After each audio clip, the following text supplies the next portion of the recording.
ఇక్కడే ఏదైతే ఇప్పుడు కనిపిస్తుంది కదా ఇక్కడ ఆ పాప పడిపోయి ఉన్న పరిస్థితి కనబడింది. సో అయితే ప్రస్తుతం అసలు ఆ మేనేజ్మెంట్ అడిగి తెలుసుకునే ప్రయత్నం అయితే చేద్దాం. మేడం ఉన్నారండి, ప్రిన్సిపల్ మేడం.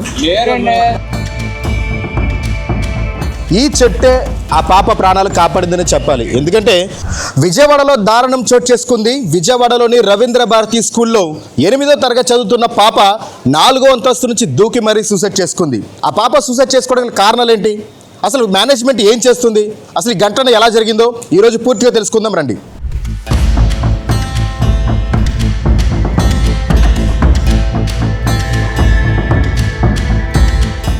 ప్రస్తుతం విజయవాడలోని సత్యనారాయణపురం ఉన్నటువంటి Ravindra Bharati school back side అయితే నేనున్నాను.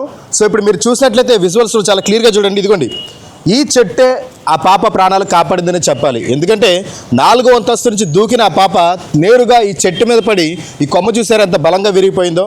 సో అంటే ఆ పాపని రక్షించే క్రమంలో ఈ కొమ్మ విరిగింది. సో ఆ పాప ఈ చెట్టు మీద పడి కింద పడింది. అయితే ఆ పాపకి 4 మేజర్ ఇంజ్యూరీస్ అయితే జరిగినాయి. సో అయితే పాప దూకిన అంతస్తు కూడా ఒకసారి చూడండి, పైన మీకు కనిపిస్తుంది క్లియర్గా. అదిగోండి పైన మీరు చూడొచ్చు చాలా క్లియర్గా డిస్ప్లేలో ఆ పాప దూకినటువంటి 4వ అంతస్తు అది. సో అక్కడ నుంచి నేరుగా ఆ పాప దూకడంతో ఒక్కసారిగా ఆ పాప ఇదిగోండి నేను నిలబడినటువంటి ఎగ్జాక్ట్ ప్లేస్ ఇది, ఎగ్జాక్ట్ ఈ ప్లేస్లోనే పడింది. సో ఆ రోజు కనుక నిజంగా ఈ చెట్టు కనుక కాపాడుకుంటపోతే ఆ పాప నిజంగా ప్రాణాలు కోల్పోయే పరిస్థితి ఎదురయ్యేది. అసలు ఆ పాప ఎందుకు దూకింది, ఆ పాప అసలు దూకడానికి కారణాలు ఏంటి, స్కూల్కి వచ్చిన పాప సూసైడ్ ఎందుకు చేసుకుంది, సో ఈరోజు చాలా డీటెయిల్గా తెలుసుకుందాం. ప్రస్తుతం అయితే ముందు మనం రవీంద్ర భారతి స్కూల్లోకి వెళ్ళే ప్రయత్నం అయితే చేద్దాం. అక్కడ మేనేజ్మెంట్ ఏ సమాధానం చెప్పిందో కనుక్కొని ఆ తర్వాత మనం డీటెయిల్గా మాట్లాడదాం. సో అయితే ప్రస్తుతం అసలు ఆ మేనేజ్మెంట్ అడిగి తెలుసుకునే ప్రయత్నం అయితే చేద్దాం. అసలు ఆ పాప ఎలా పడింది, ఆ ఇన్సిడెంట్ ఎలా జరిగింది ఏంటి అనేది కూడా అడిగి తెలుసుకునే ప్రయత్నం అయితే చేద్దాము. సో అయితే ప్రస్తుతం అయితే ఇక్కడ మనకి సెక్యూరిటీ సిబ్బంది ఉన్నారు, వారిని అడిగి మరిన్ని ప్రయత్నాలు అయితే చేద్దాము. సో మేడం ఉన్నారండి, ప్రిన్సిపల్ మేడం. హాస్పిటల్ దగ్గర ఉన్నారా? ఇక్కడ ఎవరున్నారు? మేనేజ్మెంట్తో మాట్లాడే ప్రయత్నం అయితే చేశాము, కానీ మేనేజ్మెంట్ అంతా కూడా ఆ పాపని హాస్పిటల్లో హుటాహుటిన జాయిన్ చేసి ట్రీట్మెంట్ దగ్గర ఉన్నారు అని చెప్పేసి చెప్తున్నారు ఇక్కడ సెక్యూరిటీ. అయితే అసలు ఏం జరిగింది అనేది పూర్తి వివరాలు అయితే చూద్దాం. మధ్యాహ్నం కరెక్ట్గా 12 గంటల 15 నిమిషాలు అంటే క్లాస్ జరుగుతూనే ఉంది. క్లాస్ జరుగుతూ ఉండగా ఒక్కసారిగా పెద్ద శబ్దం రావడంతో ఆ పక్క స్కూల్లో ఉన్నటువంటి ఒక పేరెంట్, ఆ పక్క స్కూల్కి లంచ్ బాక్స్ అంటే ఆ పిల్లలకి లంచ్ బాక్స్ తీసుకెళ్తుంటే ఒక పేరెంట్ సౌండ్ ఏంటి వచ్చిందా అని చెప్పేసి ఒక్కసారిగా వచ్చి చూస్తే ఇక్కడే ఏదైతే ఇప్పుడు కనిపిస్తుంది కదా ఇక్కడ ఆ పాప పడిపోయి ఉన్న పరిస్థితి కనబడింది. ఒక్కసారిగా ఆ పేరెంటే తను నిస్సహాయుడైపోయి ఆ పరిస్థితిలో పాపను చూసి భయపడిపోయి వెంటనే మేనేజ్మెంట్ దగ్గరికి వెళ్ళి సెక్యూరిటీకి ప్రిన్సిపాల్కి చెప్తే వాళ్ళందరూ వచ్చి ఒక్కసారిగా పాపను తీసుకుని హాస్పిటల్కి తీసుకెళ్లారు. సో అసలు నిజంగా ఆ పాప సూసైడ్ చేసుకోవడానికి కారణాలు ఏంటి అని చూసినట్లయితే ఆ పాపకు గత 3 రోజుల క్రితం ఒక టెస్ట్ పెట్టారు. ఆ టెస్ట్లో సరిగ్గా పర్ఫార్మెన్స్ చేయలేదు అని ఆ అమ్మాయికి ఏదో భయం అయితే ఉంది. అయితే ఎక్కడ టీచర్ అందరి ముందు తిడతారా లేదంటే తిట్టారా అని అయితే ఇంకా పూర్తి వివరాలు తెలియాల్సి ఉంది.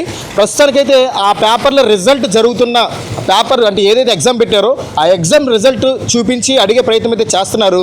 అయితే మేనేజ్మెంట్ నుంచి వస్తున్న సమాచారం ఏంటి అంటే ఆ పాప క్లాస్లో ఉండగా వాష్రూమ్కి వెళ్ళాలి అని చెప్పేసి అడిగింది. పర్మిషన్ అయితే ఇచ్చాము, వాష్రూమ్కి అని చెప్పి బయటకు వచ్చి ఆ పైన కనిపిస్తుంది కదా చూడండి, ఆ పైనుంచి దూకి సూసైడ్ అయితే చేసుకుంది. అయితే ఇక్కడ చాలా ఆశ్చర్యాన్ని కలిగిస్తున్న విషయం ఏంటంటే 8వ తరగతి చదువుతున్న పాపకు 4వ ఫ్లోర్లో నుంచి దూకాలి అనే ఆలోచన ఎలా వచ్చింది. నెంబర్ 2, అసలు ఆ పాప 4వ ఫ్లోర్ నుంచి దూకుతుంది అంటే చిన్నపిల్లలు ఉన్న స్కూల్ కదా, ఆ 4వ ఫ్లోర్కి వెళ్ళి గోడ బెంచ్ దూకే అవకాశం ఉంటుంది కాబట్టి దాన్ని ఎందుకు క్లోజ్ చేయలేదు. దీని గురించి మేనేజ్మెంట్ని అడిగితే మేనేజ్మెంట్ చెప్తుంది ఏంటంటే ఎప్పుడు రెగ్యులర్గా అయితే మేము ఆ డోర్ అయితే క్లోజ్లోనే ఉంటుంది, వాటర్ ట్యాంక్ క్లీన్ చేయడం కోసం ఓపెన్ చేయడం వల్ల ఆ పాప వెళ్ళి దూకిందని చెప్తారు. వాటర్ ట్యాంక్ క్లీన్ చేస్తున్నారన్న విషయం 8వ తరగతి చదువుతున్న పాపకి ఎలా తెలుసు? ఇది చాలా స్ట్రైట్గా అడుగుతున్న క్వశ్చన్ రియల్ టీవీ నుంచి. 8వ తరగతి చదువుతున్న పాపకు వాటర్ ట్యాంక్ క్లీన్ చేస్తారన్న విషయం ఎలా తెలుసు? ఆ పాపకు తెలియకుండా డైరెక్ట్గా పైకి వెళ్ళి అక్కడి నుంచి దూకే ప్రయత్నం ఎలా చేస్తుంది?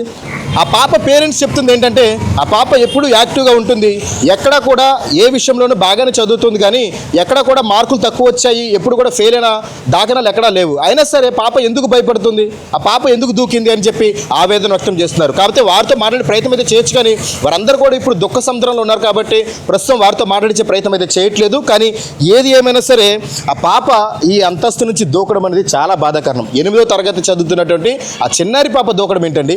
అసలు ప్రైవేటు విద్యా సంస్థలన్నీ ఎలా పిల్లల్ని చూసుకుంటున్నాయి, ఎలా రక్షిస్తున్నాయి అని చెప్పడానికి ఇది ఒక ఎగ్జాంపుల్ అని చెప్పాలి. ఎందుకంటే ఆ 8 ఏళ్ల చిన్నారికి ఏమైనా జరుగుంటే ఎవరిది రెస్పాన్సిబిలిటీ? ఆ తల్లిదండ్రుల బాధ ఎంత వర్ణాతీతంగా ఉంటుంది. సో దీన్ని గుర్తించి కనీసం ఈ వీడియోని ఖచ్చితంగా మీరు అందరూ కూడా మీ ఫ్యామిలీ మెంబర్స్ అందరికీ షేర్ చేయండి, అందరికీ తెలిసేలాగా చేయండి. ఎందుకంటే పిల్లల విషయంలో చాలా జాగ్రత్తగా ఉండాలి. చాలా సున్నిత మనసులు పిల్లలు. సో వారిలో ఇప్పటి 8వ తరగతికే సూసైడ్ చేసుకునే ఆలోచన ఎలా కలుగుతుంది? సో ఒక్కసారి దీని గురించి ప్రతి ఒక్కరు కూడా ఆలోచించి, ముఖ్యంగా రవీంద్ర భారతి మేనేజ్మెంట్ దీనికి ఎలా స్పందిస్తుందో కూడా చూడాలి. ఎందుకంటే మేనేజ్మెంట్ అంతా కూడా హాస్పిటల్ దగ్గర ఉన్నారు, హాస్పిటల్లో పరిస్థితిని నిత్యం గమనిస్తున్నారని చెప్తున్నారు. కాబట్టి వారిని మనం డిస్టర్బ్ చేసే ప్రయత్నం అయితే చేయలేదు. దీని గురించి పూర్తి విచారణ కూడా చేపట్టడానికి రియల్ టీవీ ఎప్పుడు కూడా ముందే ఉంటుంది. సో ఇది పరిస్థితి. 8వ తరగతి చదివినటువంటి ఒక పాప చిన్నారి 4వ అంతస్తుకి వెళ్ళి దూకి మరీ సూసైడ్ చేసుకోవడానికి గల కారణాలు ఏంటి అనేది ఇంకా తెలియాల్సి ఉంది. ఎందుకంటే ఆ మేనేజ్మెంట్ చెప్తుంది ఏంటంటే రెగ్యులర్గా అందరి ఆ క్లాస్ రూమ్ నుంచి వాష్రూమ్కి వెళ్ళాలి అని ఒక రీజన్ చెప్పారు. ఆ రీజన్తోనే వెళ్ళారు అని చెప్తున్నారు. సో అదే రీజన్ కరెక్ట్ అయితే ఆ 4వ అంతస్తుకి వెళ్ళాల్సిన పని ఏంటి? అక్కడ కనుక మరి ఆ డోర్ని ఎందుకు లాక్ చేయలేదు? మరి భద్రతా సిబ్బంది ఎక్కడుంది? అసలు ఎక్కడో పక్క స్కూల్లో ఉన్నటువంటి ఒక పేరెంట్ చూసి వచ్చి చెప్పే వరకు ఆ టీచర్ కానీ మేనేజ్మెంట్ కానీ సెక్యూరిటీ కానీ ఏం చేస్తున్నారు? ఇది చాలా గట్టిగా అందరూ అడుగుతున్న ప్రశ్న. ఎందుకంటే ఆ పక్కన ఉన్నటువంటి పేరెంట్ వచ్చి ఇక్కడ నిస్సహాయంగా పడిపోయినటువంటి ఆ పాపను చూసి వెళ్ళి మేనేజ్మెంట్కి చెప్తే కానీ ఆ పాప దూకిందన్న విషయం మేనేజ్మెంట్కి తెలియదు. సో దీని మీద మీ అభిప్రాయాన్ని కామెంట్ రూపంలో తెలియజేయండి. దీని గురించి ఇంకా మరింత సమాచారం తెలుసుకునే ప్రయత్నం చేద్దాం. ప్రస్తుతం ఆ పాపనైతే విజయవాడలోని దగ్గరలో అంటే స్కూల్కి దగ్గరలో ఉన్నటువంటి ఆ స్వర్ణ హాస్పిటల్కి అయితే తీసుకొచ్చారు. ప్రస్తుతం ఆ పాప అయితే ఐసీలో ఉంది. 4 సర్జరీలు పడే అవకాశం కూడా ఉందని చెప్పి డాక్టర్లు చెప్తున్నారు. ప్రస్తుతం ఆ తల్లిదండ్రులు కూడా ఆ పాప యొక్క ఆరోగ్య పరిస్థితి గురించి ఆందోళన చెందుతున్నారు. అదేవిధంగా స్కూల్ మేనేజ్మెంట్ కూడా మొత్తం కూడా హాస్పిటల్లోనే ఉన్నారు. సో లోపలైతే కొంచెం ఉద్రిక్త పరిస్థితి అయితే ఉంది. లోపలికి వెళ్ళి వీడియో షూట్ చేయడానికి అయితే ఏ మీడియాకి పర్మిషన్ లేదు. కానీ రియల్ టీవీ మాత్రం గ్రౌండ్ లెవెల్లోకి కొంచెం లోపలికి వెళ్ళి మరి ఇప్పుడు హాస్పిటల్ ముందు ఉండి మరి మీకు వీడియో చేయడం జరుగుతుంది. ప్రస్తుతం అయితే ఆ పాప ఆరోగ్య పరిస్థితి అయితే బాగానే ఉంది. 4 సర్జరీలు ఖచ్చితంగా పడతాయి అని చెప్పి అంటున్నారు. పిల్లలైతే ఆ తల్లిదండ్రులు మాత్రం చాలా ఆందోళన చెందుతున్నారు. ప్రస్తుతం పరిస్థితి గురించి ఇంకా తాజా అప్డేట్స్ అన్ని కూడా రియల్ టీవీలో అందుతూనే ఉంటాయి. ఇలాంటి ఇన్ఫర్మేషన్ కోసం ఛానల్ సబ్స్క్రైబ్ చేసి లైక్ చేయండి.